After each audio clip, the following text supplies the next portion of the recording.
ఆంధ్రప్రదేశ్లో ఇప్పుడు ఎమ్మెల్సీ పదవుల పంపకం అత్యంత ఆసక్తికరంగా మారింది. త్వరలో 2 గవర్నర్ కోట ఎమ్మెల్సీ స్థానాలు ఖాళీ కాబోతుండటంతో అధికార తెలుగుదేశం పార్టీలో ఆశావహుల జాబితా రోజురోజుకు పెరుగుతోంది.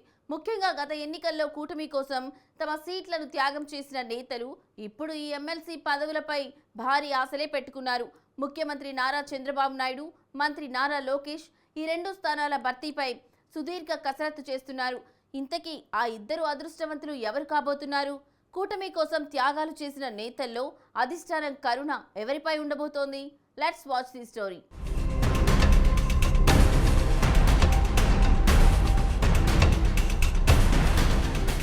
ఆంధ్రప్రదేశ్ రాష్ట్రంలో కూటమి ప్రభుత్వం అధికారంలోకి వచ్చిన తర్వాత నామినేటెడ్ ఎమ్మెల్సీ పదవుల భర్తీ ప్రక్రియపై రాజకీయ వర్గాల్లో తీవ్ర ఆసక్తి నెలకొంది. తాజాగా రాష్ట్ర శాసన మండలిలో 2 గవర్నర్ కోటా ఎమ్మెల్సీ స్థానాలు త్వరలో ఖాళీ కానున్నాయి. దీంతో ఈ 2 స్థానాలను ఎవరితో భర్తీ చేయాలన్న దానిపై అధికార తెలుగుదేశం పార్టీ నాయకత్వం కసరత్తు ప్రారంభించింది. ముఖ్యమంత్రి నారా చంద్రబాబు నాయుడు, యువనేత నారా లోకేష్ స్వయంగా ఈ స్థానాల భర్తీపై పూర్తిస్థాయిలో దృష్టి సారించారు. ఏ పదవి ఖాళీ అయినా అది అధికార కూటమి ఖాతాలోకే వెళ్లే పరిస్థితి స్పష్టంగా కనిపిస్తోంది. అయితే ఇటీవలే జరిగిన రాజ్యసభ ఎన్నికల్లో కూటమిలో కీలక భాగస్వామిగా ఉన్న జనసేన పార్టీకి ఒక స్థానాన్ని కేటాయించారు. ఈ నేపథ్యంలో ఇప్పుడు ఖాళీ అవుతున్న ఈ 2 గవర్నర్ కోటా ఎమ్మెల్సీ స్థానాలను మిత్రపక్షాలకివ్వకుండా పూర్తిగా తెలుగుదేశం పార్టీ ఖాతాలోనే ఉంచుకోవాలని పార్టీ అధిష్టానం ఒక స్పష్టమైన నిర్ణయానికొచ్చింది.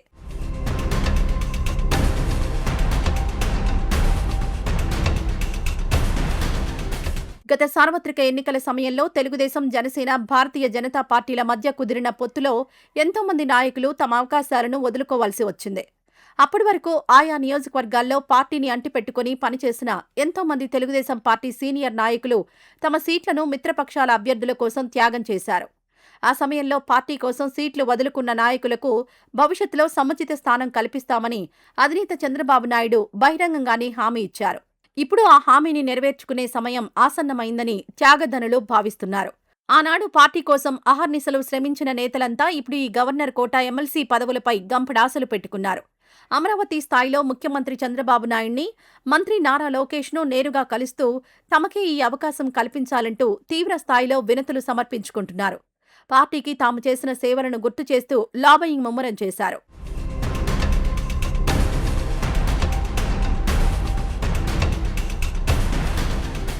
ఆశావహుల జాబితా పెద్ద సంఖ్యలో ఉండడం, ఖాళీ అవుతున్న స్థానాలు కేవలం 2 ఉండడంతో అభ్యర్థుల ఎంపిక తెలుగుదేశం పార్టీ నాయకత్వానికి ఒక పెద్ద సవాల్గా మారింది. పదవి దక్కని వారిని బుజ్జగించడం అధిష్టానానికి కత్తిమీద సాములాంటిదే అని విశ్లేషకులు భావిస్తున్నారు. ఈ క్రమంలోనే అభ్యర్థుల ఎంపికలో అత్యంత పకడ్బందీగా వ్యవహరించాలని చంద్రబాబు నాయుడు నిర్ణయించారు. కేవలం సీనియారిటీ లేదా చేసిన త్యాగాలను మాత్రమే ప్రాతిపదికగా తీసుకోకుండా సామాజిక సమీకరణాలు మరియు ప్రాంతాల వారీగా ఉన్న రాజకీయ పరిస్థితులను కూడా నాయకత్వం లోతుగా విశ్లేషిస్తోంది. రాష్ట్రంలోని అన్ని ప్రాంతాలకు సమన్యాయం జరిగేలా చూడాలని అధిష్టానం కసరత్తు చేస్తోంది.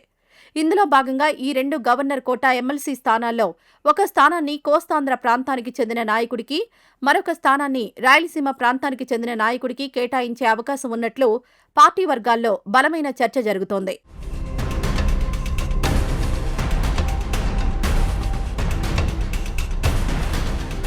ఈ గవర్నర్ కోటా ఎమ్మెల్సీ రేసులో ఉద్దండులైన నాయకులు పోటీ పడుతున్నారు. ముఖ్యంగా గత ఎన్నికల్లో జనసేన అధినేత పవన్ కళ్యాణ్ కోసం పిఠాపురం అసెంబ్లీ స్థానాన్ని త్యాగం చేసిన మాజీ ఎమ్మెల్యే ఎస్వీఎస్ఎన్ వర్మ పేరు ఈ రేసులో ప్రముఖంగా వినిపిస్తోంది. తనకు పార్టీ నాయకత్వం ఇప్పటికే స్పష్టమైన హామీ ఇచ్చిందని ఆయన తన అనుచరులతో చెబుతున్నారు.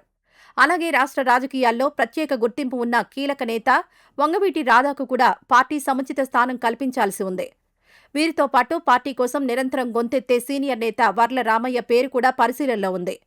ఇక రాయలసీమ కోటా నుంచి కడప జిల్లా సీనియర్ నాయకుడు రెడ్డప్పగారి శ్రీనివాసరెడ్డి ఎమ్మెల్సీ పదవి రేసులో తీవ్రంగా పోటీ పడుతున్నారు.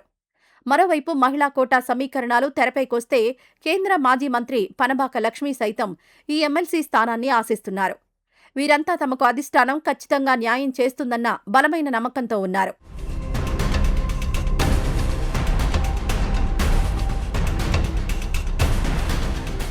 ఈ ప్రముఖ నేతల పేర్లు మాత్రమే కాకుండా తెలుగుదేశం పార్టీలో కష్టకాలంలో జెండా మోసిన మరికొందరు సీనియర్ నేతలు కూడా తమ అదృష్టాన్ని గట్టిగా పరీక్షించుకుంటున్నారు. విజయవాడకు చెందిన మాజీ ఎమ్మెల్సీ బుద్దా వెంకన్న, గుంటూరు జిల్లా పెదకూరపాడు మాజీ ఎమ్మెల్యే కొమ్మాలపాటి శ్రీధర్, కర్నూలు జిల్లా ఆదోని మాజీ ఎమ్మెల్యే మీనాక్షి నాయుడు ఈ రేసులో తమ వంతు ప్రయత్నాలు ముమ్మరం చేశారు. అలాగే పులివెందుల నియోజకవర్గంలో పార్టీ కోసం నిరంతరం పోరాటం చేస్తున్న బీటెక్ రవి వంటి నేతలు కూడా ఎమ్మెల్సీ ఆశిస్తున్న వారి జాబితాలో ఉన్నారు. ఆశావహులు ఇంతమంది ఉన్నప్పుడు కేవలం ఇద్దరిని ఎంపిక చేయడం అధినాయకత్వానికి ఏమాత్రం సులువు కాదు. అయితే ముందుగా ఆశావహులందరికీ పరిస్థితిని వివరించి నచ్చజెప్పి భవిష్యత్తులో రాబోయే ఇతర నామినేటెడ్ పదవులపై వారికి భరోసా ఇచ్చే అవకాశం ఉంది.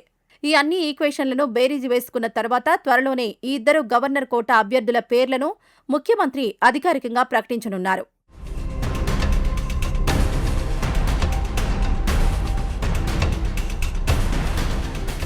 ఇది ఇవాల్టి పొలిటికల్ మామ. రేపు మరో ఎపిసోడ్తో మళ్ళీ కలుద్దాం. అంతవరకు సెలవు. నమస్తే.